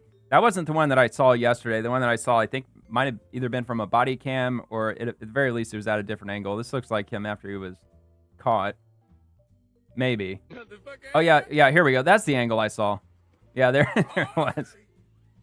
What a stupid ass. All right, whatever, dude. I'm not going to keep going on with this. Yep, he's an idiot, but that's in part what they're talking about. Individuals verbally berating them and escalating the situation, such as throwing Subway sandwiches at them. So anyway, they're also responding to this. This is ash.in.md and dearwhitestaff ... whatever, a couple of accounts. This doesn't look like, could this be on Blue Sky maybe? This doesn't look like the format of X, but maybe, I don't know, maybe it is. Possibly. Anyway, so we have confirmed reports of armed militia groups in D.C. being granted federal deputy status, which is completely false. And let's see, they seem to be mostly wearing camo or fake uniforms. Our on-the-ground witnesses say not all appear legitimate officers. Some are driving in unmarked vehicles, wearing fake gear and carrying duffel bags with duct tape and zip ties. A few real federal agents have also been present with these groups. These people are such fucking liars, man. These groups have been seen in multiple neighborhoods, including public housing areas where they've approached and tried to detain people. For those wanting to assist on the ground, we at FLAIR want to be perfectly clear. This is a situation where personal risk assessment comes into play. Anyone who wants to stand with FLAIR for presence and strength in numbers is welcome. We encourage folks to meet us at Union Station. So basically, they're just trying to organize a protest and not have to pay the protesters. That's really what they're doing here. It's all fucking propaganda. They're just trying to organize a bunch of people. They brainwash them. They get them to show up, and then they just try to defeat them by the numbers. Just classic Democrat tactics in 2025. So for those outside the city or those who are new to advocacy, we strongly encourage people to please consider donating to HIPS to help them continue their important work during these times. Yep, that's what they're doing. Absolute brain-dead propaganda. That's all they're doing. It's all they're good for. So, I don't know, man. Free speech, I guess. Maybe that might technically fall in free speech. Maybe they're not directly breaking the law by saying that well, we have confirmed reports. I don't know, man. I'm sure they're probably being paid a visit by the FBI and who knows who else to let them know. Let us see these confirmed reports so we can go arrest these assholes, because if what you're telling us is true, we want to go arrest them because they're not supposed to be doing that. All right, so from the White House, nighttime routine, Operation Make D.C. Safe Again edition. Now, look, the other night, they played the Bad Boys theme song from Cops, and I was really shocked to find out that it didn't give me a copyright. Not a copyright strike, but you know how it goes, like if you put a video up and it's got copyrighted music, YouTube usually lets you slide with it, but if you get to a position where you're starting to monetize or whatever, like your video won't be monetized. I'm far from that. I'm not in any way interested in that. I'm just here having fun. But anyway, I'm curious to see if they'll do it this time, if this is the music. I haven't seen this yet, so I don't know if that's what they're going to play, but we'll see. All right, never mind. No Bad Boys. Man, a lot more dramatic than that.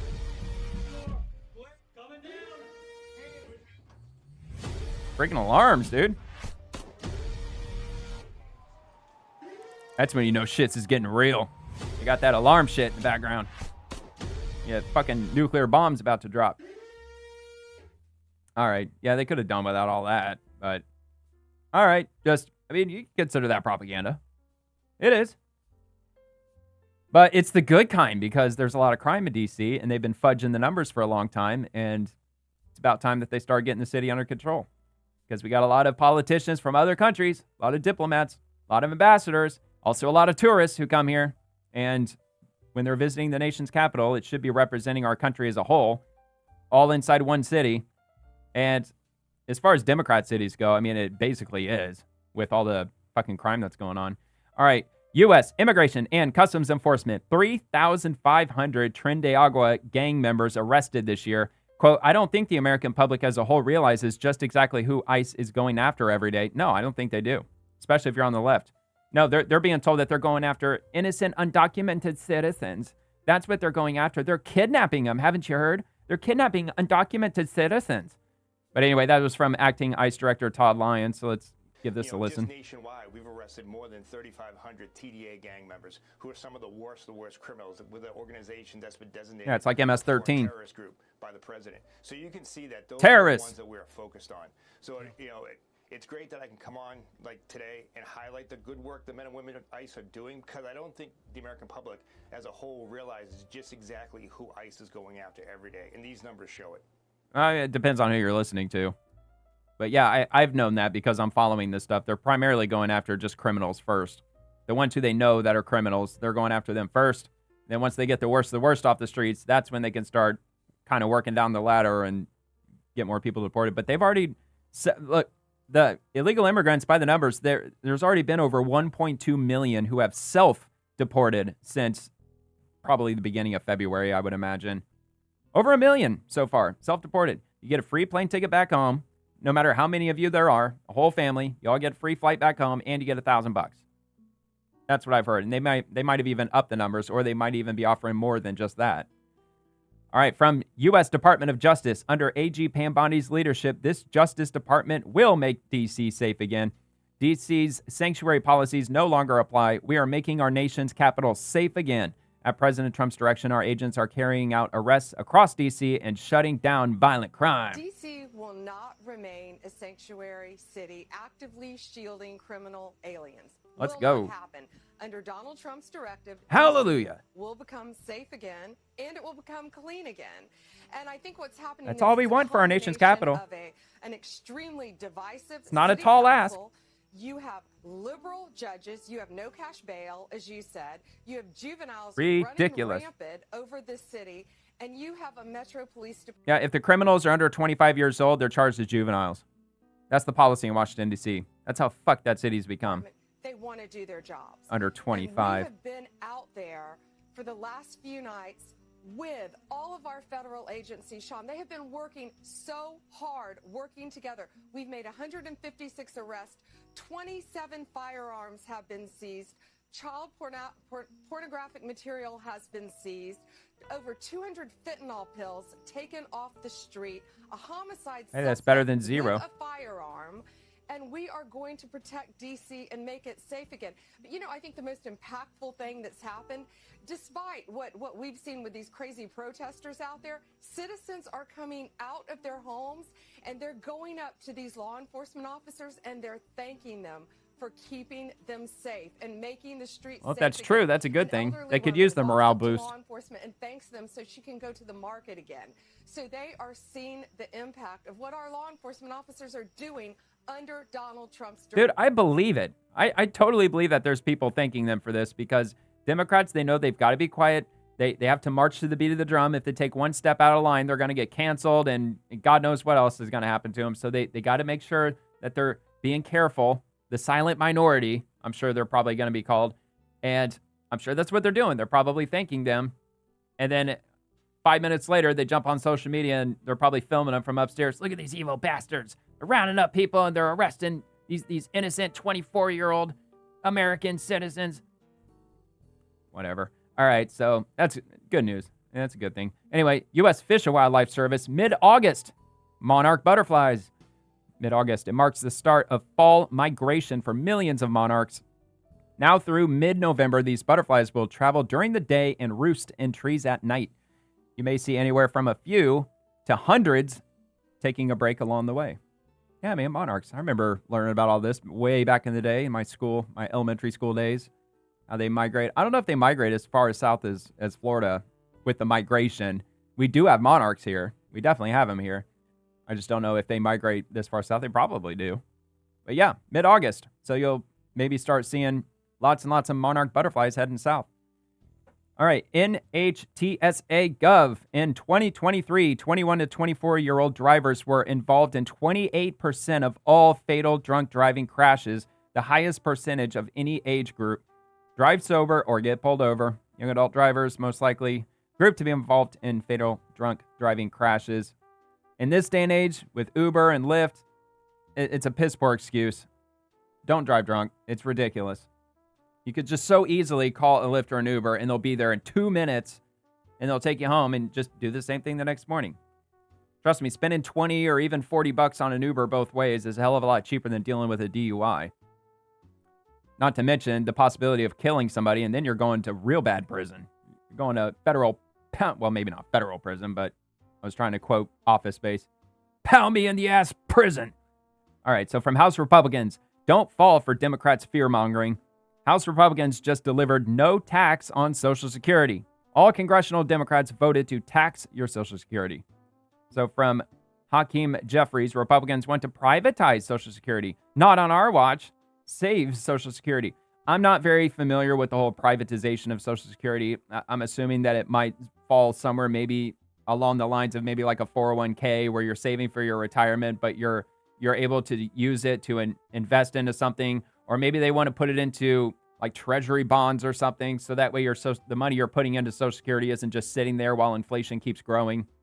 I don't know. I'm just assuming that's what they're talking about. But of course, Democrats are spinning it in such a way that they're making it sound like that private companies are just stealing all of our Social Security money or some shit. But here, let's see what he has to say. This ought to be fun. Social Security is not an entitlement program. It's an earned benefit. You've earned that benefit. You pay into that benefit. Yeah, but what about those who are on Social Security disability? They haven't worked a day in their life. They apply for it and they just get it. There's a lot of people who are on disability, including kids. There's a lot of kids. I was friends with, my best friend's dad was best friends with someone who had 3 kids. All of them were on Social Security disability. Their dad's friend, the dad of these kids, he was on Social Security disability. All he was just obese. I mean, he didn't have anything else wrong with him except he was obese. And even his wife was for some mental issue or whatever. I mean, she was kind of crazy, but for the entire family, they were all receiving Social Security checks from the government. And the father, he did work for a while. He didn't work for the whole time that I knew him, but apparently he worked once upon a time. But there's a lot of people out there, they're not paying into Social Security, and they're still getting benefits anyway. All I'm saying. So, oh yeah. Oh, shit, did I restart it? Fucking shit. It's an earned all right, benefit. Whatever. I'll just play from here. You earn that benefit. You pay into that benefit. You deserve that benefit, and we're going to make sure no one ever takes that benefit away from you or anyone. I'm sure Democrats have been doing so for quite a while. You earn your slice. Look, there's a reason why a lot of people believe that when millennials become elderly, that there's not going to be any Social Security left to give them. So that means that somewhere it's being used for something. You know what? Matter of fact, not to keep using Grok for everything, but I'm just going to ask it that.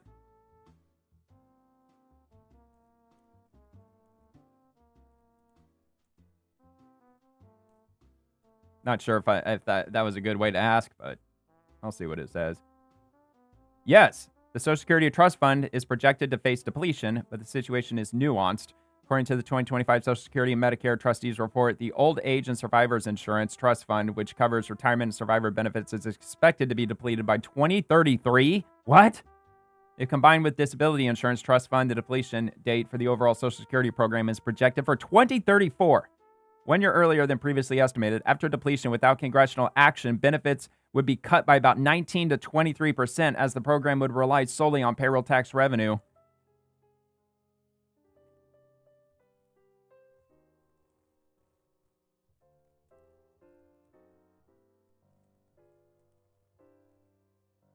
It probably said it, but I don't want to read through all of it.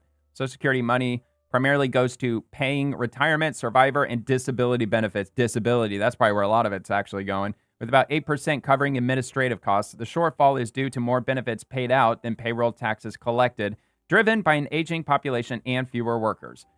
Yeah, aging population, yes. We are below replacement rate, which, yes, that is going to get worse for Social Security. There's going to be more old people taking it than there's going to be younger people working. I do understand that. However, there's probably a lot of people are probably taking Social Security disability and they're not retirement age.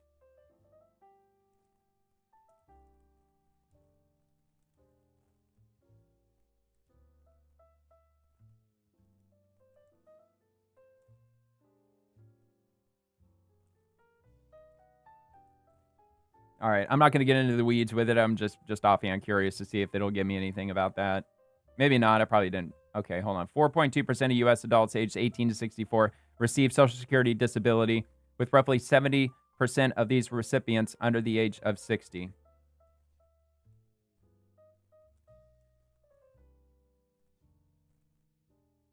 Let's see how many millions. I'm assuming it. Okay, yeah, here it is. Approximately 8.2 million people receive Social Security disability insurance benefits in the U.S. Of these, about 70% are under the age of 60 and not elderly.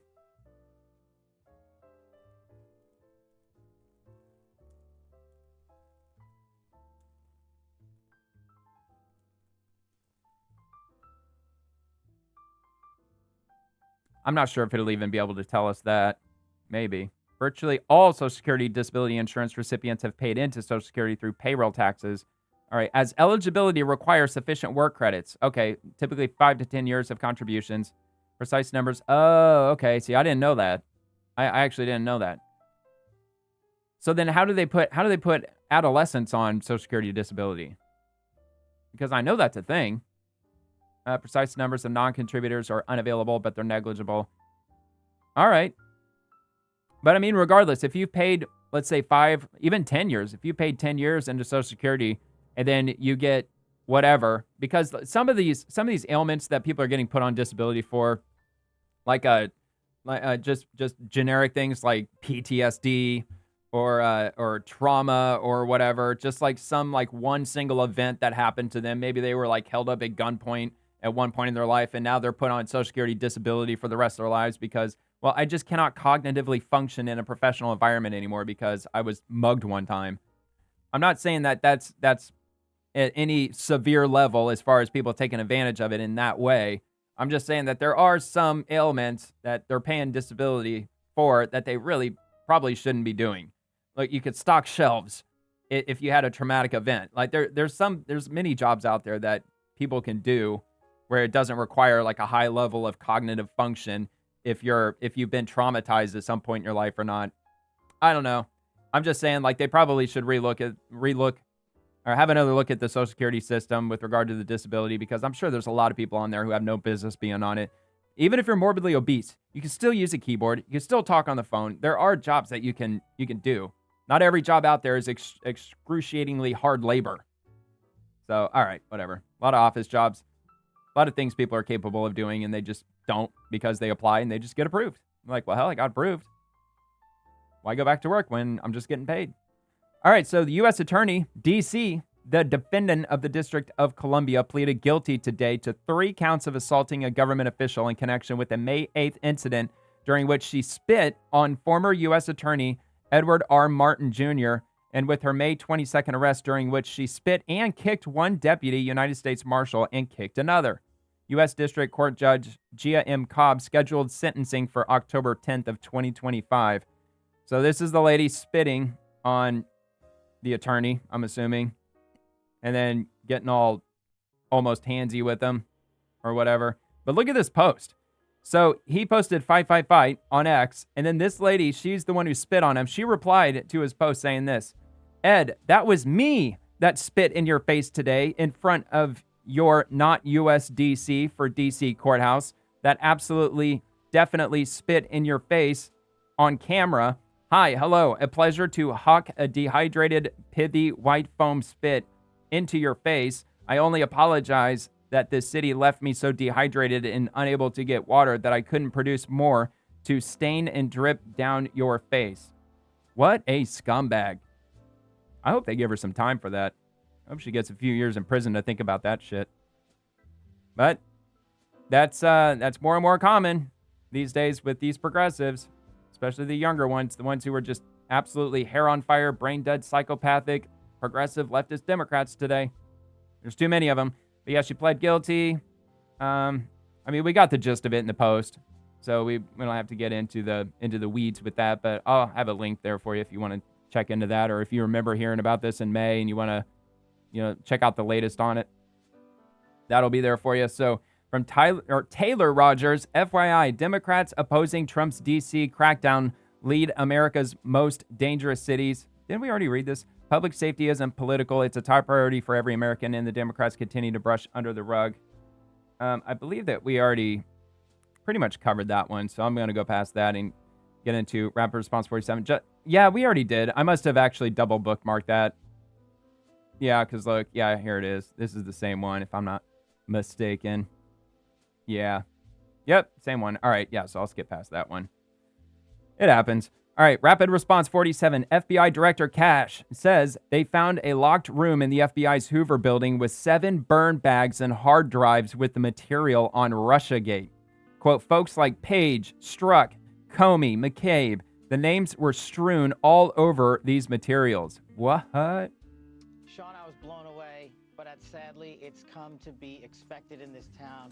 When crazy. Bureaucrats, Which wonder what else they're going to find. Law enforcement, like predecessors of mine did at the FBI. And thankfully, it makes me wonder, what are they doing in the FBI building? Like, are agents actually putting their hands on the walls and feeling around for like a button or a lever? Or are they going around all the bookshelves across the entire headquarters and they're like pulling books to see if any of these like trap doors or secret rooms might open up? I mean, what the hell else are they going to find in there? Trump's mandate and election victory was for transparency and accountability. Sean, just think about this for a second. Not only did we expose the Russiagate hosts with the greats like Devin and Trey and Johnny Ratcliffe when we were back there in the House Intel Committee excavating and exposing the FISA abuses, the corruption of political parties, and the lies to a federal court just to illegally surveil a presidential candidate. I come in then years later, nearly a decade as a director of the FBI, thinking we uncovered most of it. But sadly, we found a room locked away Apparently in the not. Hoover building that contained burn bags. And just for your audience, Sean, a burn bag is a government bag that is specifically created to destroy classified evidence and shred and burn it. Hence the name burn bag. I can't believe they didn't do it. We found 7. That wasn't the only thing we found in there. We found hard drives from our predecessors and prior FBI leadership. And folks like Page, Strzok, Comey, McCabe, the list goes on from Russiagate. The names were strewn all over these materials. Now, as our great Attorney General just told you, we can't deny or confirm what we're looking at. Look, I just have a feeling that somebody who had seen enough, maybe they wanted to be a whistleblower, maybe they were at some point and they were just ignored. And I'm wondering if somebody who was ordered to burn these bags, they just slipped it into some dark room somewhere randomly in the building, and it with the hopes or expectation that the next administration would find them. I just have a feeling that somebody planted those there, hoping that they would be found or expecting them to be found from the previous administration. But what we can discuss is what we've publicly disclosed. And these documents have been publicly disclosed because the greatest way to educate and bring along the American public for transparency, initiative, and accountability under President Trump is to give them the documents. And step 1 Absolutely. is by cleaning house inside the walls of Hoover. They had to have broken federal laws by doing this, and they've got to criminally charge every single last one of them. They just have to, man. They've got to. And I really hope that we start seeing indictments happening, especially sooner rather than later. And I know that they've already subpoenaed a bunch of people to testify in the next couple of months, which I'm sure is probably going to be behind closed doors. But hopefully they're going to move on this faster rather than hold off on it because we got the midterms coming up next year. You know how politicians get. They don't want to do fuck all during the midterms because they got to get reelected. All right, so from Lee Zeldin from the EPA, there are so many reasons to be immensely proud to be an American right now. This is interesting, man. Like, I don't think that I saw the administrator of the EPA, the director of the EPA, whatever his title is. I don't even know what the last one. Well, maybe if I actually looked it up, I probably would remember then.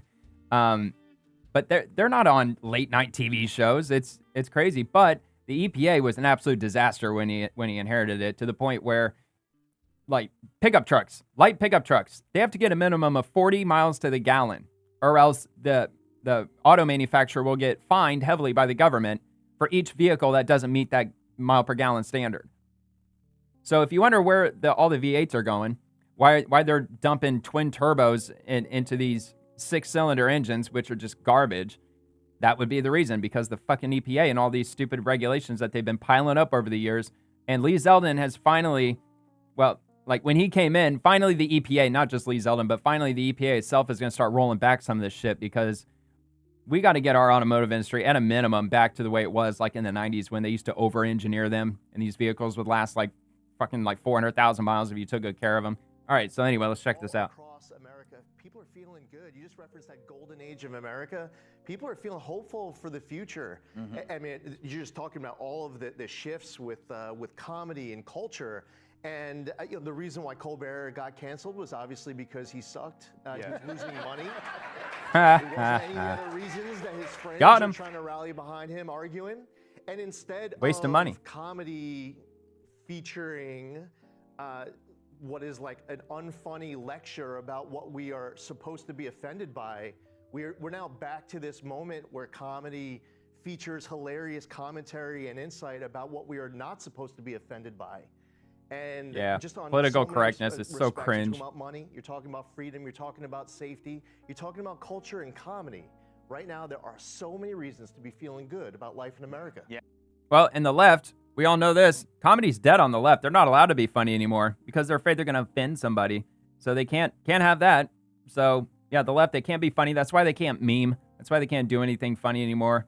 So he definitely has a point about that. But, yep, anyway, that looks like that's all I got. So, anyway, I'll be back tomorrow evening with another episode. I got nothing going on tomorrow. Might as well do another episode tomorrow. But anyway, if you enjoyed the video, please like the video and subscribe to the channel. It would really mean the world to me if you subscribe to the channel. And I'll drop a new show every evening covering the swamp and everyone living in it, the politicians, the bureaucrats, the agencies, and everything else. Almost everything that I share is less than 24 hours old. I try to be as current as humanly possible on this show. And I put my daily episodes on X. If you are over on X often, you want to go over there, you can leave a comment on there as well. And thanks for watching. And I hope you have a really good rest of your night, and God bless America.